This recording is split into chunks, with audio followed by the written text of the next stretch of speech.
SSC 2025 কেমন আছো সবাই? আশা করি সকলে ভালো আছো এবং সুস্থ রয়েছো। সো আজকের ভিডিওতে আমরা বেসিক্যালি দেখাবো তুমি কিভাবে একদম সঠিক নিয়মে শুরু থেকে শেষ পর্যন্ত কিভাবে তোমার কলেজ ভর্তির যে আবেদন প্রক্রিয়াটা রয়েছে সেটা সম্পূর্ণ করবা। একদম সহজভাবে দেখিয়ে দিব এবং সঠিক নিয়মে দেখিয়ে দিব যে কিভাবে তুমি তোমার কলেজ ভর্তি প্রক্রিয়াটা সম্পূর্ণ করতে পারবা। কারণ এই আবেদন করার ক্ষেত্রে কিছু কিছু ভুল করার কারণে কিন্তু তোমাদের যে পছন্দের যে কলেজ রয়েছে সেই কলেজ কিন্তু আসে না। ঠিক আছে, অনেক শিক্ষার্থী যখন ভর্তি হতে যায় বা কলেজে সেখানে কিন্তু বিভিন্ন সমস্যার সম্মুখীন হও, অনেক ক্ষেত্রে অনেক রকম সমস্যা পড়তে পারে, সেই বিষয়গুলো আমরা ভিডিওতে দেখিয়ে দিব। সো সম্পূর্ণ ভিডিওটা মনোযোগ সহকারে দেখবা। ছোট ছোট যে বিষয়গুলো রয়েছে কি করা হচ্ছে সকল বিষয়গুলো একদম ডিটেলস সহকারে তোমাকে বুঝিয়ে দেবো, কোনো প্যারা নেওয়ার কোনো কারণ নাই। সো ভিডিওটি মনোযোগ সহকারে দেখো, ঠিক আছে? সো চলো বেশি কথা না বলে আজকে ভিডিওর মেন টপিকটা শুরু করা যাক। আচ্ছা, দেখো, সর্বপ্রথম তুমি তোমার যে ফোনের যে গুগল রয়েছে অথবা গুগল ক্রম রয়েছে, যে কোনো একটা ওয়েব ব্রাউজারে চলে যাবা। যাওয়ার পরে এখানে শুধু সার্চ করবা এক্সআই অ্যাডমিশন 2025। যদি সার্চ করতে না পারো তাহলে এই লিঙ্কটা আমার কমেন্টে পিন করা থাকবে, সেখান থেকে ক্লিক করে সোজাসুজি এখানে চলে আসবা। আচ্ছা, আরেকটা বিষয়, অনেক সময় সার্ভার ডাউন থাকতে পারে, সো চিন্তার কোনো কারণ নাই। তুমি একটু পরবার দেখবা, ট্রাই করে দেখবা যে সব কিছু ঠিক আছে কিনা। ওকে, সো এটা সার্চ করার পরে তোমার সামনে এরকম একটা ইন্টারফেস চলে আসবে। সো এখানে লেখা থাকবে এক্সআই ক্লাস অ্যাডমিশন সিস্টেম, এবং এই যে এখানে যে ওয়েবসাইটটা দেখতে পাচ্ছ এই ওয়েবসাইটে চলে যাবে, জাস্ট একটা ক্লিক করে দিবা।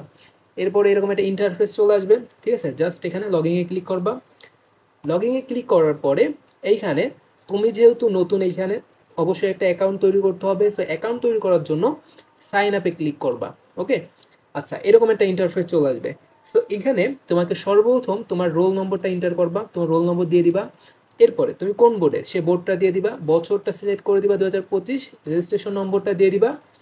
এরপরে এখানে দেখবে একটা ফোন নম্বর চাবে, এইটাই হচ্ছে সবচেয়ে গুরুত্বপূর্ণ একটা বিষয়।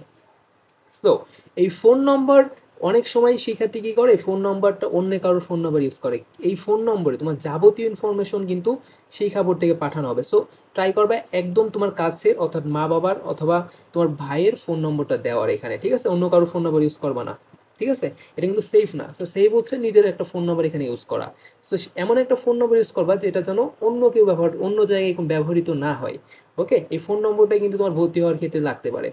সো এখানে তোমার ফোন নম্বরটা দেওয়ার পরে অ্যাকাউন্টটা, এখানে দেখো একটা ইউআইডি এবং এখানে কি বলতেছে একটা পাসওয়ার্ড। তো এইখানে দেখো একটা কিন্তু তোমাকে এখানে ইউডি এবং পিন কিন্তু এখানে দেওয়া হয়েছে।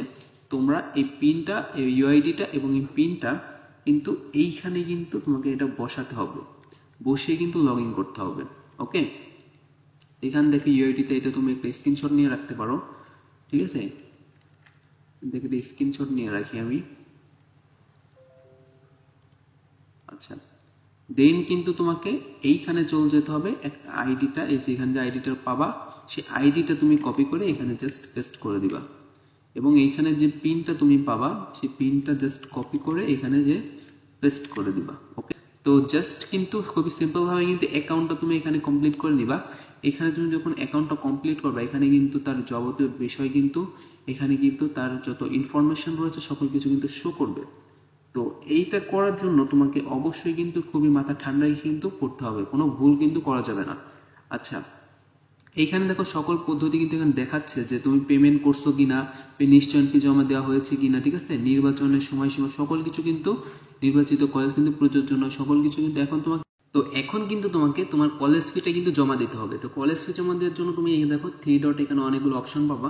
তো এখানে আবেদন ফি, এখানে যাওয়ার পরে তুমি কিন্তু এখানে দেখতে পাচ্ছ আবেদন ফি জমা দিন। তো এইখানে কিন্তু তোমাকে ক্লিক করতে হবে আবেদন ফি জমা দিন। তো এখানে যখন তুমি ক্লিক করো তোমাকে এইরকম একটা ইন্টারফেসে কিন্তু নিয়ে আসবে। তো এটা থেকে ভয় পাওয়ার কোনো কারণ নাই, এখানে কিন্তু খুবই ইজি। এরপর এখান থেকে দুইটা অপশন পাবো তুমি এখানে, এরপর তুমি এখানে ক্লিক করতে হবে সোনালী ব্যাংক, ঠিক আছে? এই সোনালী ব্যাংকের উপর ক্লিক করে দিবা। দেওয়ার পরে এইখানে দেখো কয়েকটা অপশন তুমি কিন্তু পেয়ে যাবা, একটা কার্ড, ঠিক আছে, মোবাইল ব্যাংকিং, ইন্টারনেট ব্যাংকিং। তো মোবাইল ব্যাংকিংয়ে যেহেতু আমরা বিকাশ নগদ দিয়ে রকেট দিয়ে পেমেন্ট করব, আর তোমরা যদি ব্যাংকের মাধ্যমে পেমেন্ট করতে চাও তাহলে অবশ্যই কার্ড সিলেক্ট করে ইন্টারনেট ব্যাংকিং অথবা সিলেক্ট করে কিন্তু তোমরা এখানে ফিটা প্রদান করতে পারবা। তো আমরা অবশ্যই মোবাইল ব্যাংকিংয়ে যেহেতু রয়েছে, এখানে দেখো ট্যাপ ট্যাপ থেকে শুরু করে কিন্তু সকল কিন্তু সুবিধা কিন্তু এখানে দেওয়া হচ্ছে। তো আমরা বিকাশের মাধ্যমে যেহেতু এটা পেমেন্টটা কমপ্লিট করব, তো এখানে বিকাশের উপর ক্লিক করে দিব, এরপরে কনফার্ম করে দিব, ঠিক আছে? তো এখানে দেখো একটা ব্যাংক রেফারেল এবং একটা নম্বর কিন্তু এখানে তার দেওয়া দিচ্ছে। তো সকল চেষ্টা করবে একটা স্ক্রিনশট নিয়ে রাখার জন্য, ঠিক আছে? এখানে একটা স্ক্রিনশট নিয়ে রাখলাম। তো তো রাখার পরে এরপরে দেখো এরপরে পে উইথ বিকাশ, ঠিক আছে, এখানে তোমাকে ক্লিক করতে হবে। তো এইখানে দেখো একটা বিকাশ অ্যাকাউন্ট নম্বর কিন্তু চাচ্ছে, জাস্ট তোমার যে বিকাশ নম্বর রয়েছে সেইখানে এই বিকাশ নম্বরটা কিন্তু তোমাকে দিয়ে দিতে হবে। তো আমি একটা বিকাশ নম্বর দিয়ে দিচ্ছি যেটাতে আমি পেমেন্ট করব।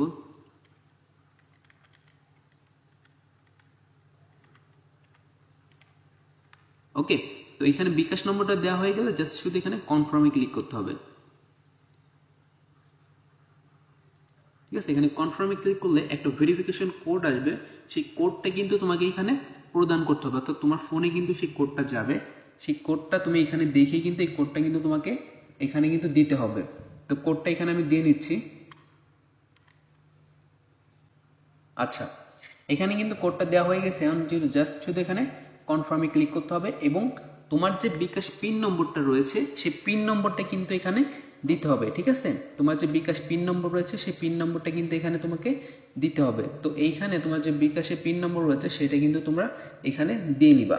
ঠিক আছে, এখানে তোমার লেনদেনটা সম্পূর্ণ করা হয়েছে, এটা জাস্ট একটা স্ক্রিনশট নিয়ে রাখবা যদি পরবর্তীতে প্রয়োজন হয়। ঠিক আছে, একটা কিন্তু স্ক্রিনশট কিন্তু নিয়ে রাখো। ওকে, তো ডান। এরপর দেখো এখানে কিন্তু নিয়ে চলে আসছে, এখানে কিন্তু তারা বলতেছে যে আপনার পেমেন্ট প্রক্রিয়াটি দেখো, এখানে কিন্তু সময় কিন্তু তারা দেখাচ্ছে প্রদান শুরু করেছেন, ফি প্রদান প্রক্রিয়া শুরু করেছেন, পেমেন্ট করতে কিছুক্ষণ সময় লাগতে পারে, এটা কিন্তু তারা এখানে বলছে। তুমি একবার রিফ্রেশ দিয়ে হোমে যেয়ে দেখতে পারো সব কিছু ঠিক আছে কিনা। তো তোমার এইটা যখন ফ্রি প্রক্রিয়াটা যখন তুমি সম্পূর্ণ করবা, এরপরে কিন্তু তোমার এখানে কিন্তু স্ট্যাটাস কিন্তু অ্যাপ্লাইড দেখাবে। ও এখানে দেখো আপনার পেমেন্টটি সম্পূর্ণভাবে সফলভাবে সম্পূর্ণ হয়েছে। এরপরে তোমাকে কি করতে হবে, আবেদনটা জমা দিয়ে এগিয়ে যেতে হবে। তো এইখানে হলো তোমার মূল কাজ। ঠিক আছে, এইখানে হলো তোমাকে মূলত কলেজ আবেদনটা করতে হবে। তো এটা কিন্তু খুবই গুরুত্বপূর্ণ এবং এখানে মাথা ঠান্ডা রেখে নিজের কলেজগুলো কিভাবে চুজ করতে হবে দেখো, তুমি যেই কলেজে পছন্দ তোমার সেইগুলো কিন্তু আগে রাখবা এবং যেগুলোতে পছন্দ করো না সেগুলোকে তোমার কিন্তু লাস্টে রাখতে হবে। কারণ দেখো তুমি যদি পছন্দের কলেজগুলো লাস্টে রাখো তাহলে কিন্তু তোমাকে পাওয়ার সম্ভাবনা কিন্তু চান্স পাওয়ার সম্ভাবনা কিন্তু খুবই কম থাকবে। তো তোমার উচিত হবে যেগুলো তুমি পছন্দ যেতে চাও, ঠিক আছে, সেইটা সবার আগে রাখবা। ঠিক আছে, এবং পরবর্তীতে তুমি যদি ওই পছন্দ কলেজে যখন মাইগ্রেশন চালু হবে সেক্ষেত্রে কিন্তু তোমার উপরের দিকে যাবে কলেজে, তুমি যে উপরে এগুলো কলেজ রাখছো অর্থাৎ 1, 2, 3-এ যদি তুমি যেগুলো কলেজ রাখছো সেগুলোতে কিন্তু তুমি চান্স পাবা, নিচের দিকে কিন্তু যাবে না। তো সবসময় চেষ্টা করবা পছন্দের কলেজগুলো তোমার আগে রাখার। তো এখানে দেখো কলেজ নির্বাচনের ক্ষেত্রে এখানে তোমাকে বোর্ড সিলেক্ট করতে হবে, তো তুমি যেই বোর্ডে সেই বোর্ড কিন্তু এখানে দিয়ে দিবা। ওকে, তো ঢাকা বোর্ড এটা। এরপরে তোমাকে জেলা সিলেক্ট করতে হবে, তো তোমার কলেজটা কোন জেলায় পড়ছে সেই জেলাটা তোমাকে এখানে সিলেক্ট করতে হবে। তো এখানে গাজীপুর দিয়ে দিলাম আমি একটা, এরপর থানা, এবং থানা তোমাকে এখানে সিলেক্ট করতে হবে। ঠিক আছে, থানাও সিলেক্ট করে দেওয়া হলো। এখন এইখানে তোমাকে কলেজগুলো খুঁজতে হবে যে কোন কলেজে তুমি আবেদন করতে চাও। ঠিক আছে, তো এইখানে দেখো একটা কলেজ এখানে খুঁজে খুঁজে ভালোভাবে খুঁজে একদম সার্চ করে দরকার এখান থেকে কপি করে নিয়ে গুগলে সার্চ করে দেখবা তোমার কলেজের সাথে মিলে কিনা। ঠিক আছে, তো এখানে একটা কলেজে এখানে দিয়ে দিলাম। তো এখন দেখো তুমি কোনটা আবেদন করতে চাও। ঠিক আছে, তুমি কিন্তু মানবিক সায়েন্স যে কোনো একটা, কিন্তু এখানে মানবিক আসন সংখ্যা দেখো সকল। তো এইভাবে কিন্তু তোমাকে এখানে কলেজগুলো কিন্তু মূলত সিলেক্ট করতে হবে। ঠিক আছে, এখানে তোমাকে কলেজগুলো কিন্তু সিলেক্ট করতে হবে। তো এখানে দেখো একটা কলেজে তুমি যেটা আবেদন করতে চাও সেখানে কিন্তু সেগুলো কিন্তু দেখাবে, বিভাগ দেখাবে, এখানে আসন সংখ্যা দেখাবে, সবকিছু কিন্তু এখানে দেখাবে। ঠিক আছে, তো তোমাকে এখানে জাস্ট শুধু এখানে একটা প্লাস দিয়ে এখানে সিলেক্ট করে দিতে হবে। ঠিক আছে, এটা যখন তোমার হয়ে যাবে দেখো এখানে অ্যাড করা হয়েছে, এটা কিন্তু মানবিকে। ঠিক আছে, এখানে কিন্তু তারা সব কিছু এইভাবে তুমি মোট পাঁচটা সর্বোচ্চ সর্বনিম্ন 5টা এবং সর্বোচ্চ কিন্তু 10টা কলেজে কিন্তু আবেদন করতে পারবা। তো চলো একে পরে আবেদন করে এরপরে আসতেছি, ওয়েট করো সবাই। তো এইখানে দেখো তোমাদের যে কলেজ ভর্তির যে বিষয়টা সেটা কিন্তু কমপ্লিট করা ইতিমধ্যে কিন্তু শেষ হলো। তো এইভাবে কিন্তু তোমাকে 1 থেকে কিন্তু 5 পর্যন্ত 5টা কলেজে সর্বনিম্ন আবেদন করতে হবে। তো আবেদন করার ক্ষেত্রে এখানে দেখো কোটা, অর্থাৎ এখানে Q1 বলতে বলতে শিক্ষা কোটা। ঠিক আছে, এগুলো তোমার যদি কোনো কোটা থাকে তো এখানে তুমি টিক চিহ্ন কিন্তু দিতে পারবা এখান থেকে। ওকে, Q1, ঠিক আছে, EQ2, EQ1, ঠিক আছে, এখানে তুমি টিক চিহ্ন দিতে পারবা। তো এরপরে এই আবেদনটা কমপ্লিট করার পরে এখানে কিন্তু তোমাকে সাবমিট করতে হবে, এখানে সাবমিট ক্লিক করুন, এরপরে কি এগিয়ে যান। ঠিক আছে, এরপর দেখো এইখানে একটা সিস্টেম লোড নিচ্ছে, আপনার আবেদন সফলভাবে সাবমিট করা হয়েছে, আপনি আপনার পছন্দ অনুযায়ী এইটা আপডেট করতে পারবেন। এরপর এখানে কি হবে, ঠিক আছে। তো এরপর দেখো কি বলে এখানে তারা, এইটা হলো তোমার আবেদনের একটা লিস্ট কিন্তু এখানে দিয়ে দিচ্ছে। আর তুমি চাইলে এই প্রথম পর্যায়ে আবেদন কিন্তু সর্বোচ্চ 5 বার কিন্তু চেঞ্জ করতে পারবা, 5 বারের বেশি কিন্তু এটা পরিবর্তন করতে পারবা না। ওকে, তো এইভাবে মূলত তোমার আবেদনটা করা যাবে। এটা পিডিএফ ডাউনলোড করে রাখতে পারো বা আবেদন আপডেট করতে পারো, ঠিক আছে। তো ভিডিওটা এই পর্যন্ত, যদি ভালো লাগে থাকে অবশ্যই ভিডিওটা লাইক করে দাও এবং যদি কোনো সমস্যা পড়ে অবশ্যই কমেন্ট বক্সে জানাতে পারো। তো ভালো থেকো সবাই, আল্লাহ হাফেজ।